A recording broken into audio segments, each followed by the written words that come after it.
Hello dear friends, welcome back to my YouTube channel.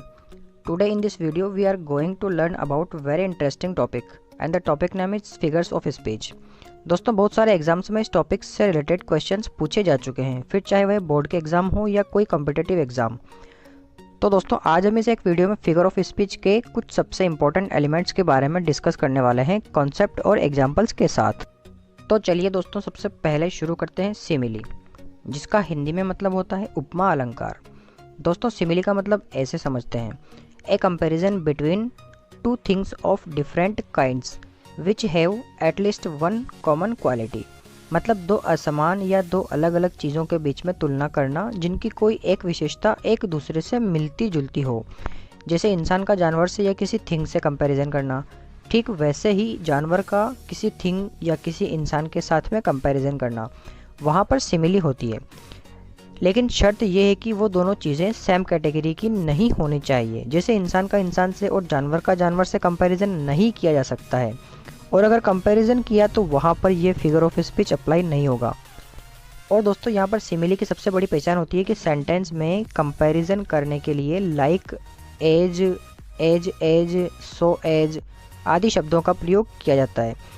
मतलब जब दो डिफरेंट थिंग्स के बीच में लाइक और एज का यूज करते हुए कंपैरिजन किया जाए वहाँ पर सिमिली होती है। तो चलिए दोस्तों आगे बढ़ते हुए सिमिली को एग्जाम्पल की सहायता से समझते हैं।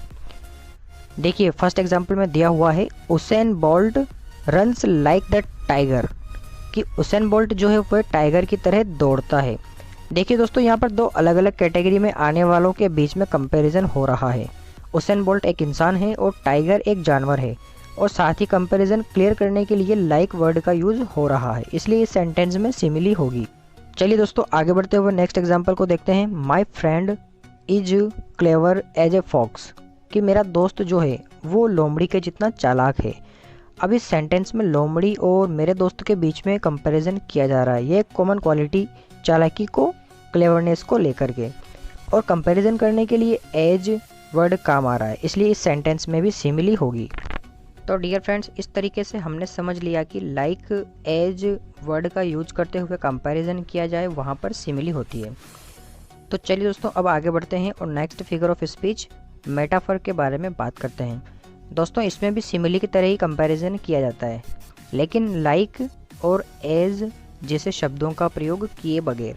मतलब दो अलग अलग चीज़ों के बीच में कंपैरिजन तो किया जाएगा, लेकिन कंपैरिजन करने के लिए लाइक, एज शब्दों का प्रयोग नहीं किया जाता है। मतलब इसमें डायरेक्ट कंपैरिजन बताया जाता है।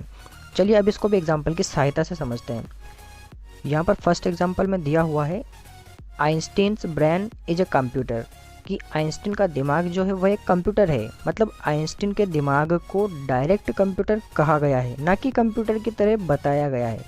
अब यहाँ पर कंपैरिजन तो किया जा रहा है आइंस्टीन के दिमाग और कंप्यूटर के बीच में, लेकिन लाइक और एज शब्दों का प्रयोग नहीं किया जा रहा है, इसलिए इस वाक्य में मेटाफर होगा।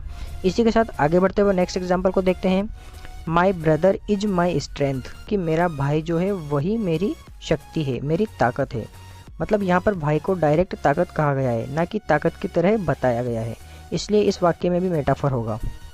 दोस्तों यहाँ पर सिमिली और मेटाफर दोनों फिगर ऑफ स्पीच में बहुत कन्फ्यूजन होता है, इसलिए हम एक बार फिर से इन दोनों को एक साथ में रखकर इनको समझने की कोशिश करेंगे। देखिए दोस्तों सिमिली और मेटाफर दोनों में कंपैरिजन किया जाता है between two different kinds of things, दो अलग अलग चीज़ों के बीच में। सिमिली में कंपैरिजन करने के लिए लाइक, एज शब्दों का प्रयोग किया जाता है, जबकि मेटाफर में इन शब्दों का प्रयोग किए बगैर कंपैरिजन किया जाता है। सिमिली में कंपैरिजन करने वाली दोनों चीज़ों को एक दूसरे की तरह होना बताया जाता है, कि एक चीज़ जो है वो ठीक दूसरे की तरह है, जबकि मेटाफर में क्या होता है कि एक चीज़ को ठीक दूसरा होना बताया जाता है, कि एक चीज़ जो है वही दूसरी है। तो अब इसको एग्जाम्पल की सहायता से समझते हैं। जैसे एग्जाम्पल में दिया हुआ है laughter is like the medicine, इसका मतलब लाफ्टर जो है वह मेडिसिन की तरह है, दवाई की तरह है। अब इसी एग्जाम्पल को मेटाफर में इस तरीके से पढ़ेंगे, लाफ्टर इज द मेडिसिन, कि लाफ्टर जो है वही मेडिसिन है, ना कि मेडिसिन की तरह है। जब मेडिसिन की तरह होना बताया गया वहाँ हमने उसको सिमिली कहा, लेकिन यहाँ पर लाफ्टर को डायरेक्ट मेडिसिन ही कहा जा रहा है, इसलिए इस सेंटेंस में मेटाफर होगा। तो इस तरीके से दोस्तों हमने सिमिली और मेटाफर को बहुत अच्छे से समझ लिया है। तो चलिए दोस्तों, इसके बाद आगे बढ़ते हुए बात करते हैं next figure of speech, personification की। देखिए दोस्तों, इसमें क्या होता है, in personification non living things, lifeless objects and abstract ideas are treated as if they were living one or human beings.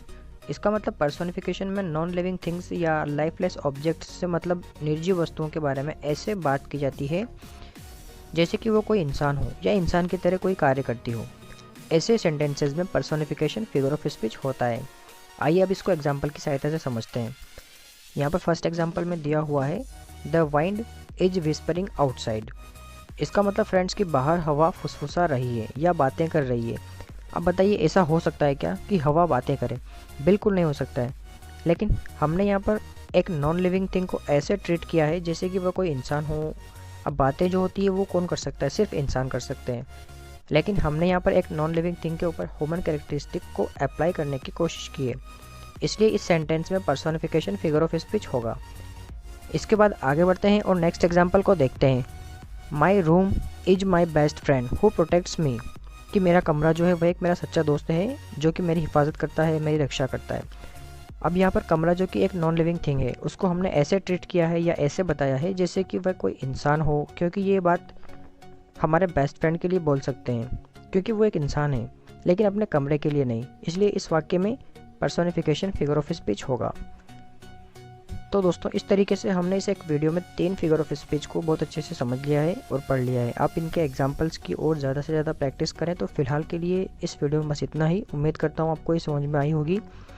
तो इसी के साथ अलविदा और मिलते हैं नेक्स्ट वीडियो में।